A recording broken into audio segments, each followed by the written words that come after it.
Welcome back, you beautiful people, to another episode on The Muggsy Show. Paramount, you didn't have to bring so much heat to CinemaCon. Oh my goodness, they were not messing around, and we got all the details.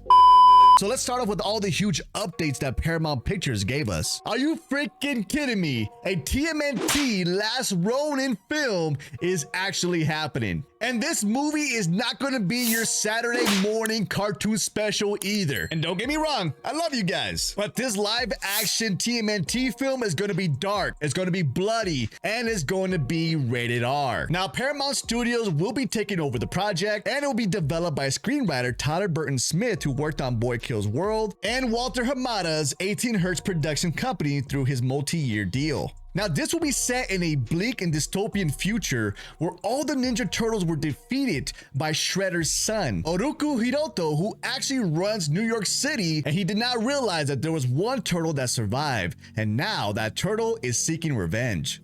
I cannot wait for this film. Now, this is the first time in franchise history that they're adapting a story for an adult audience. And to be honest, after all these years, I think we are ready for it. Next, they announced that the new installment of the Scary Movie comedy franchise was coming back. Now, I'm not sure if the Wayans brothers are working on this project, but I know there was a lot of drama back in the day, and the last one I watched was Scary Movie 3, and to be honest, it wasn't as funny for me once they were gone from the project, but we'll see what happens in the future. If they return to the franchise, then I'll be back. Now, the next huge announcement that they had was the G.I JOE and Transformer crossover film is actually happening, and it's said that this movie will be released in theaters in 2025 or 2026. And Steven Spielberg and Michael Bay are returning as executive producers on the project. It's like my whole childhood is coming to life. I never thought I would ever see a Transformers and G.I JOE crossover film. I mean, this is insane. And as of right now, those are all the details that they had for this crossover film. They also announced an untitled Damien Chazelle film. Bee Gees is getting a biopic directed by Ridley Scott. An untitled Star Trek origin story is happening. And it was also confirmed that it's going to be set decades before the original 2009 Star Trek film, and is directing based on a screenplay by Seth Grahame-Smith, with J.J. Abrams returning as producer. And it will be releasing sometime in 2025 or 2026. And it was also announced they're remaking The Naked Gun, starring Liam Neeson and directed by Akiva Schaffer. A new original horror film titled Vicious, starring Dakota Fanning, is going to be released. A new musical from South Park creators Trey Parker and Matt Stone, with music from Kendrick Lamar. Paw Patrol 3, and last but not least, a TMNT Mutant Mayhem sequel. And like I said before, Paramount was not messing around with their announcements. Now let's go ahead and talk about the films that were shown at CinemaCon 2024, from teasers to trailers. So yes, there'll be some spoilers ahead. Now, the first one we're going to talk about is A Quiet Place Part 1, and this film will be released June 28, 2024, and it's directed by Michael Sarnowski. And it's going to have a good cast. It has Joseph Quinn,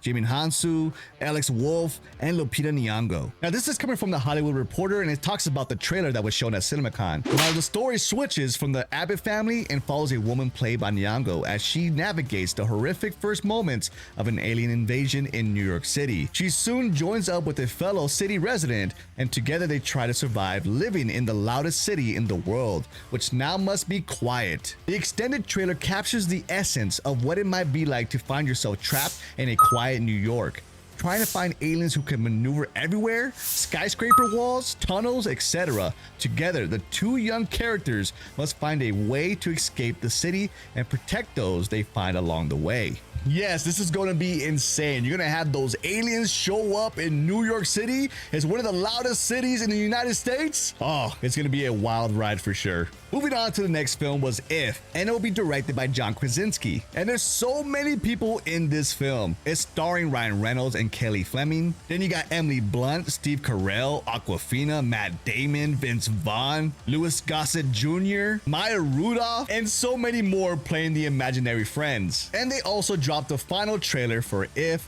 at CinemaCon. Now, moving on to the next one. This is one of my most anticipated films in the fall, and that's Transformers 1. This will be released September 13th, 2024, and it's directed by Josh Cooley. And this is going to be an animated Transformers origin story. Now, thanks to discussing films, here's the description of the footage they showed at CinemaCon. The story follows a young Optimus Prime, still known as Orion Pax, played by Chris Hemsworth, and his brother-like relationship with young Megatron, known as D-16, played by Brian Tyree Henry. The two robots do handiwork together in the underground world of Cybertron, but their friendship grows shaky when Megatron wants to rebel and find out why no robots are allowed on the surface of Cybertron. Optimus reluctantly decides to help him figure out the truth behind this mystery because he can't help but support his best friend, even if it may not be the best idea. The two decide to embark on a journey together to unravel the secrets of Cybertron,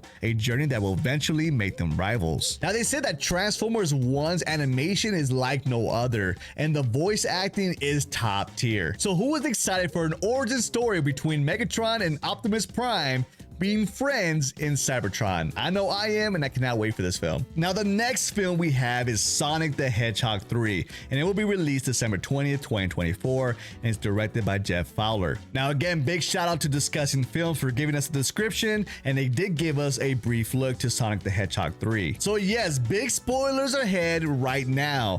Jim Carrey's Dr. Robotnik is in his lab, but he's gained weight and has let the place go to the dumps with it being full of junk. He's let his hair go crazy and now has a noticeable belly. And Robotnik jokingly says that he's been binging carbohydrates, and his assistant, Agent Stone, comes in and says we found him. Stone presents Robotnik with one of Sonic's blue electric quills, and as he's done before, Robotnik licks it and tweaks out, and he yells, "Let's do this!" to Stone's face, which then cuts to a montage of Robotnik getting his hair cut by Stone and getting a fresh look with his game-accurate mustache, bald head, and depraved-looking eyes. And then it cuts to the next footage to Robotnik and an entire gang of henchmen, all armored with laser guns, waking up Shadow the Hedgehog in a cryotube.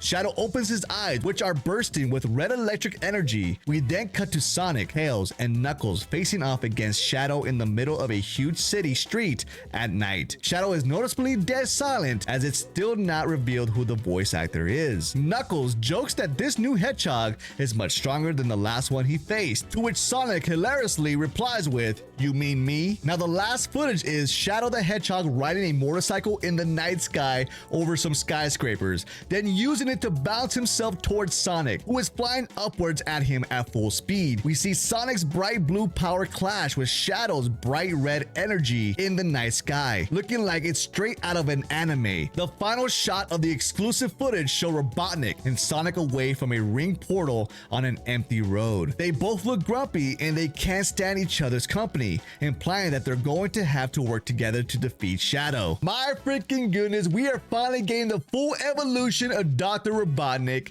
in the third film, and I love to hear that, and I'm glad Jim Carrey is back. And we're also getting a team-up story as well with Robotnik and Sonic. Oh man, I cannot wait to watch this film, and hopefully we get an announcement who the voice actor is going to be for Shadow. And last but not least, and my most anticipated film of this year, is Gladiator 2. And this movie will be released November 22nd, 2024. It's the day after my birthday, and it's gonna be directed by Ridley Scott. And this film is gonna star Paul Mescal, Denzel Washington, Connie Nielsen, Barry Kerrigan, Pedro Pascal, Joseph Quinn, and you got returners from the original film, Jim and Hansu, and Spencer Treat. And that's not only it, they released a 5-minute footage, and here's the description. So the 5-minute reel started with footage from the first Gladiator, as we see the iconic shot of Russell Crowe's Maximus grazing his hand against a wheat field. We're then introduced to Paul Mescal's character, who recalls the impact that Maximus had in the Colosseum, that a slave could get justice in the arena. We see a hand grab a sword mounted on a wall labeled Maximus. Gladiator 2 takes place 24 years after the original and follows Paul Mescal as Lucius, a renounced nobleman who enters the arena. Denzel Washington's character is Lucius' sponsor in the arena. He coaches him throughout the footage, giving him advice and wisdom, and this is what they believe in: power, he says. We're then introduced to Pedro Pascal's character donning white and gold as he enters the scene riding on a chariot with an entire entourage. We see a pair of menacing emperors similar to Joaquin Phoenix, Commodus in the first Gladiator. Both have extremely pale skin, dark under eye circles. One of the emperors is Joseph Quinn, as we've never seen him before, with blonde hair, as he gives Pedro Pascal a crown. Quinn even does the iconic thumbs down motion at the arena. Connie Nielsen returns as Lucille and is seen with Pascal mostly watching the arena. The arena is even bloodier as the gladiators have to face a three-headed dog, baboons, and a giant rhino. Finally, it is revealed that Pascal makes his way to the gladiator ring as he faces off against a group. In the end, Pascal and Mescal battle it out. Yeah, this is gonna be the movie of the year. It's already giving me the same vibes of the first Gladiator, and that's what I loved about Ridley Scott and his visuals. It's gonna be amazing, and I cannot wait to watch this movie. And there you go, you beautiful people. That is the update for Paramount at CinemaCon 2024. Like I said before, I wasn't joking around. They brought the heat, and my goodness, they have some great movies on the way. And just a heads up, CinemaCon 2024 is near the end, and we have one more panel left, and that is Disney. So make sure you guys drop a like, subscribe, and have that bell on for post notifications. And as always, I'll catch you on the next one. You guys take care. Much love. Peace out.